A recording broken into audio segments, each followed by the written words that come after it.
Assalamualaikum warahmatullahi wabarakatuh. Selamat sore Sobat Kom. Bagaimana kabar Anda hari ini? Seperti biasa setiap hari Rabu, Ngopi Sore, ngobrol pintar dan inspiratif menjadi program persembahan dari Dinas Komunikasi dan Informatika Provinsi Kalimantan Timur yang bekerja sama dengan Disway Kaltim. Atau kalian bisa cek di media sosialnya di nomor 1 Kaltim. Dan tepat di hari ini, Kamis, 18 Februari 2021 bersama saya Leliana Andriani di episode kelima Ngopi Sore, kembali tema-tema yang menarik sudah menanti Anda. Dan tentunya tidak hanya tema yang menarik, melainkan dua narasumber di sebelah saya pun juga siap untuk memberikan informasi terkini bagi Sobat Kom semua dengan tema wanita dan keluarga. Dan tentunya Anda juga dapat menyaksikan program ini di live streaming di akun Instagram Dinas Komunikasi dan Informatika Provinsi Kalimantan Timur di @diskominfokaltim dan juga di Facebook fanpage dari nomor 1 Kaltim. Dan tidak usah berlama-lama, langsung saja kita akan menyapa kedua orang narasumber di sore hari ini, karena program ini di episode kelima langsung dari private dining room Hotel Aston Samarinda. Dan di sore hari ini sudah ada Ibu Ismiati. Selamat sore, Assalamualaikum warahmatullahi wabarakatuh Ibu Ismi. Waalaikumsalam warahmatullahi wabarakatuh, Mbak Lili. Sehat? Cantik sekali hari ini. Bagaimana keadaannya? Sehat? Sehat, Alhamdulillah sehat. Alhamdulillah sehat. Oke. Dan di sebelah Bu Ismiati yang juga tidak kalah cantiknya, Sobat Kom, ada Ferry Liong atau yang sering disebut dengan panggilan Ce Ferry. Selamat sore Ce Ferry. Selamat sore, Lili. Bagaimana kabarnya hari ini? Luar biasa. Luar biasa. Ya, Dalam keadaan sehat ya? Sehat semua. Salam Iya. sejahtera. Tentunya Sobat Kom perlu diketahui bahwa program Ngopi Sore ini tetap mengikuti protokol-protokol kesehatan yang berlaku, dan tentunya kita harapkan semoga Sobat Kom yang ada di rumah juga terus mengikuti protokol kesehatan yang berlaku. Ingat, sekarang bukan 3M lagi, melainkan 5M.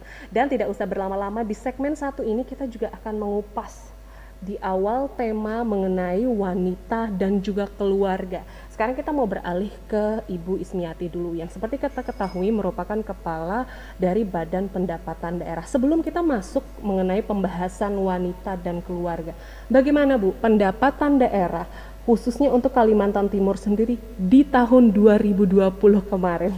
2020 kemarin kita mengetahui bersama ya bahwa kita nggak pernah menyangka bahwa COVID itu akan melanda bukan hanya bumi Kalimantan gitu, tapi bumi dunia gitu ya. Benar. Jadi semua gitu. Kita menyusun target pendapatan dalam rangka mendukung penyelenggaraan pemerintahan dan pembangunan di Kaltim ya, sudah sedemikian rupa bagusnya gitu untuk mensupport semua belanja dan program kegiatan, tapi tiba-tiba kita dihadapkan masalah pandemi COVID sehingga kita harus merefocusing dana APBD kita. Jadi ini bukan hanya di Kaltim, tapi kita tahu seluruh Indonesia ya. Namun kita tidak berkecil hati, meskipun kita telah melakukan penyesuaian terhadap target pendapatan. Dari target penyesuaian itu alhamdulillah sih, kalau dari sisi pajak daerah itu kan memang menjadi core bisnisnya Bapenda ya. Jadi alhamdulillah sih surplus ya. Meskipun pandemi COVID, itulah luar biasanya masyarakat Kalimantan Timur. Pak Gubernur selalu mengatakan bahwa semacam ada keberkahan di Kaltim, meskipun kondisi ekonomi agak menurun, terganggu gitu, tapi tidak dengan kewajiban masyarakat membayar pajak, sungguh luar biasa. Jadi saya mengapresiasi, bagus gitu. Jadi pajak daerah sungguh surplus di tahun 2020, Mbak Leli. Oke, Sobat Kom, yang menarik yang seperti sudah dijelaskan oleh Ibu Ismiati tadi bahwa Kalimantan Timur di tahun 2020 ini surplus, berarti berhasil survive. Apa hubungannya dengan tema yang kita angkat pada sore hari ini mengenai wanita dan juga keluarga dengan surplusnya Kalimantan Timur di tahun 2020 yang berhasil survive di pandemi COVID-19? Bagaimana peran seorang wanita, Bu Ismi? Ya, alhamdulillah kebetulan saja saya mendapat amanah dan masih dipercaya oleh Pak Gubernur ya, Pak Isran dan Pak Hadi untuk menjabat sebagai Kepala Badan Pendapatan Daerah Provinsi Kalimantan Timur. Nah, kita tahu bahwa Badan Pendapatan Daerah Provinsi Kalimantan Timur ini adalah satu badan yang mengkoordinasikan seluruh pendapatan sekaltim. Jadi ada yang menjadi tugas Bapenda sendiri, yaitu pajak daerah sekitar 3,9 triliun yang menjadi tugas kami di Bapenda, orang-orang Bapenda gitu. Tapi secara keseluruhan itu ada juga OPD-OPD yang lain gitu. Nah, sebagai Kepala Bapenda tentu kita harus bertanggung jawab terhadap pendapatan itu sendiri. Kita harus bagaimana merealisasikan target-target yang telah kita tetapkan setelah refocusing gitu. Nah, kalau kita misalnya tidak menginisiasi atau membuat strategi-strategi yang jitu dalam rangka untuk mendorong masyarakat dalam pandemi COVID ini, saya pikir juga sulit kita mencapai target gitu. Nah, jadi karena saya mempunyai amanah sebagai Kepala Bapenda bersama tim saya dengan staf-staf saya dari provinsi sampai di seluruh Kalimantan Timur mempunyai Samsat Sekaltim, ya kita membuat strategi lah, kita melihat pusat melakukan relaksasi, kita ikut relaksasi, kita adakan diskon pajak. Jadi masyarakat yang ingin bayar pajak tahunan diskon 10%, yang terlambat 2 tahun diskon 15% sampai 30%. Kemudian masyarakat yang ingin balik nama kendaraannya kita kasih diskon 40%. Masyarakat yang mempunyai kendaraan 2 kita tidak kutip lagi tarif progresifnya gitu kan. Jadi nggak ada progresif. Jadi cukup bayar pokok-pokok saja. Jadi seperti itulah yang kita kita lakukan. Nah, kebetulan kalau kita berbicara tentang wanita dan perempuan, kebetulan saja juga di Bapenda itu mayoritasnya gitu strukturalnya itu perempuan. Stafnya jadi juga kebetulan yang membahagiakan memang, ya di sore memang hari ini. juga seperti itu. Jadi banyak perempuannya gitu ya. Nah, jadi ini mungkin karena terbiasa mengurus urusan rumah tangga yang yang banyak yang harus dipikirkan misalnya, jadi mungkin terbawa juga di pekerjaan seperti itu. Jadi pekerjaan bagaimana mendesain pekerjaan dengan strategi dalam rangka untuk mencapai tujuan organisasi, yaitu mencapai target dari pendapatan itu Biasanya sendiri. pendapatan suami ini harus mengurus pendapatan daerah. Oke, dari Bu Ismi kita mau beralih ke Ceferi yang di kesempatan sore hari ini juga diundang. Bukan sembarang narasumber yang menjadi narasumber di acara Ngopi Sore, karena seperti tagline kita, ngobrol pintar dan juga inspiratif. Tentunya kita akan mengobrol dengan pembahasan-pembahasan bersama dengan narasumber-narasumber pintar dan juga kisah-kisah inspiratifnya. Jika Ibu Ismiati merupakan kepala dari Badan Pendapatan Daerah Provinsi Kalimantan Timur, sekarang kita mau beralih ke seorang Ceferi yang merupakan salah satu wanita yang memiliki karir sebagai seorang pengusaha.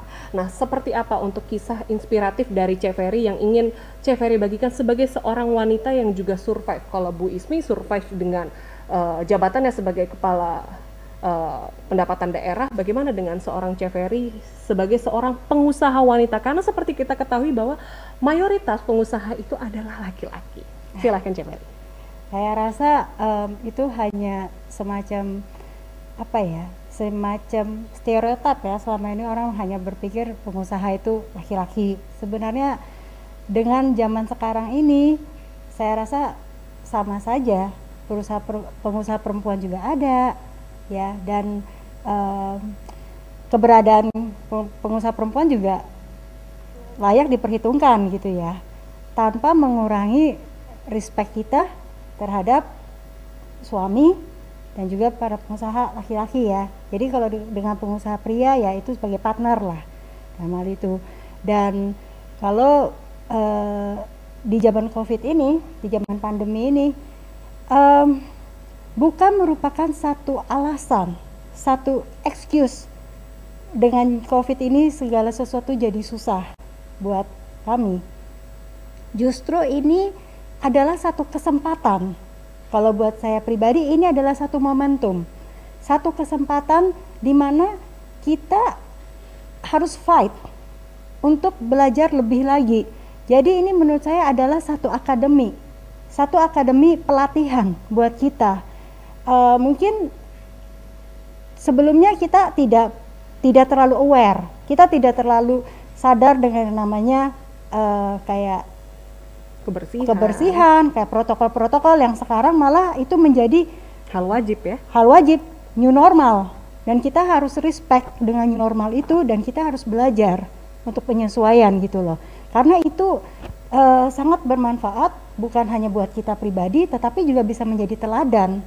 Kalau kita melakukan new normal itu dan kita juga bekerja, ibaratnya itu balance ya, tetap dengan kebersihan, dengan patuh kepada new normal sekarang, dan kita juga tetap melakukan fungsi tugas kita sebagai pengusaha ya, dan juga sebagai istri ya Bu ya, ibu rumah tangga tetap itu. Dan buat saya sih karena kita udah terbiasa melakukan hal itu, jadi itu bukan sesuatu hal yang baru lagi gitu loh. Tetap aja di enjoy. Oke, yang menarik Sobatkom dari dua statement yang saya tangkap dari Ibu Ismi maupun juga Chef Ferry tadi, adanya kata terbiasa. Mungkin kita juga sering mendengar bisa karena terbiasa. Itu pun juga yang sudah disampaikan Bu Ismi tadi, yang terbiasa mengurus pendapatan yang ada di rumah karena juga rata-rata mayoritas perempuan, maka terbiasa untuk mengurus pendapatan daerah. Begitu juga dengan Chef Ferry tadi, karena terbiasa menjadi seorang istri yang memang melakukan seluruh kewajibannya, dan kini menjadi seorang pengusaha pun juga tidak menjadi hal yang sulit karena melakukan hal-hal yang sudah menjadi kewajibannya. Sekarang mau beralih lagi ke Bu Ismi dengan hal-hal yang harus dibiasakan itu. Zaman semakin berubah, era zaman dulu dengan era zaman sekarang pun, begitupun juga dengan generasi-generasinya mengalami perubahan, begitu juga dengan pengertian wanita. Ada beberapa pengertian yang kemarin sempat beredar di media sosial bahwa wanita adalah pengertian dari seseorang yang hanya bergerak sebagai ibu rumah tangga. Wanita hanyalah kaum Hawa yang mengerjakan pekerjaan rumah, dan itu pun menjadi pro dan kontra yang luar biasa di media sosial, bahwa ada yang pro mungkin merasa memang benar adanya sesuai dengan harkat dan martabatnya, tapi juga ada yang kontra. Lalu seperti apa kalau Bu Ismi sendiri melihat, karena kita tahu bersama Bu Ismi sebagai seorang kepala Badan Pendapatan Daerah dengan jabatannya, lalu seperti apa dengan paradigma-paradigma yang kita lihat belakangan ini? Ya, terima kasih. Jadi artinya tidak lagi seperti itu gitu ya. Jadi tidak lagi ada anggapan seperti itu karena kita melihat bagaimana sekarang kiprah perempuan itu sendiri. Kita melihat regulasi juga mendukung. Jadi kalau kita melihat misalnya anggota DPR, jadi ada ketentuan-ketentuan pemerintah yang mengatur bahwa seberapa besar sih keterlibatan wanita itu di lembaga, misalnya di DPR gitu. Itu kan ada prosentase. Bahkan penilaian sebuah daerah, kabupaten maupun provinsi itu dilihat seberapa besar perempuan diberikan kepercayaan duduk dalam jabatan gitu. Jadi kalau saya tidak lagi berdebat tentang definisi dan lain, tapi semuanya udah bisa dilihat ya bahwa banyak perempuan-perempuan yang telah diberikan amanah atau kepercayaan gitu kan, baik itu dari di eksekutif, legislatif, tadi seperti Chef Ferry seorang pengusaha gitu. Nah jadi itu kita nggak perlu meragukan lagi Mbak Lely, saya pikir bahkan arahnya pemerintah juga mendorong sampai seberapa persen sih keterlibatan perempuan itu di lembaga politik dan lain-lain gitu, di eksekutif, legislatif gitu. Jadi saya kalau pikir Bu Ismi adalah tim kontra. Artinya, kontra dengan berarti tidak setuju bahwa wanita itu hanya cukup di rumah saja ya? Ya udah nggak lagi seperti udah itu. Zaman ya? Ya udah nggak zaman lagi seperti itu gitu kan? Karena memang kita melihat realnya juga seperti saat ini tadi kembali di eksekutif, legislatif begitu banyak, bahkan kepala daerah perempuan pun sudah menunjukkan eksistensinya dan keberhasilannya gitu, ada juga. Jadi bolehlah kita berbangga sedikit, misalnya sekarang Ibu Risma ditarik jadi Menteri Sosial seperti itu. Benar. Kan setelah beliau sukses menjadi Wali Kota Surabaya, beliau ditarik misalnya sekarang jadi Menteri Sosial. Nah jadi seperti itulah, jadi saya nggak sependapat lah bahwa wanita, namun artinya tidak serta-merta juga perempuan-perempuan yang mendapat peran di eksekutif legislatif itu mengabaikan tanggung jawabnya sebagai ibu rumah tangga tadi gitu. Nah itu yang nggak boleh, harus bisa gimana caranya seirama, seiring sejalan. Ya? Iya, saya pikir begitu Pak Lely. Baik, sebelum nanti beralih untuk bertanya kepada Chef Ferry tentang pendapat sebagai seorang wanita, kami ingin mengingatkan kepada Sobatkom semua yang sudah menyaksikan live streaming baik di akun Facebook maupun juga di akun Instagram, baik di Diskominfo Kaltim maupun juga di nomor 1 Kaltim. Jangan lupa jika Anda ingin bertanya bisa langsung mengetik pertanyaannya di kolom komentar yang telah disediakan. Karena kami akan kembali usai jeda pariwara berikut ini.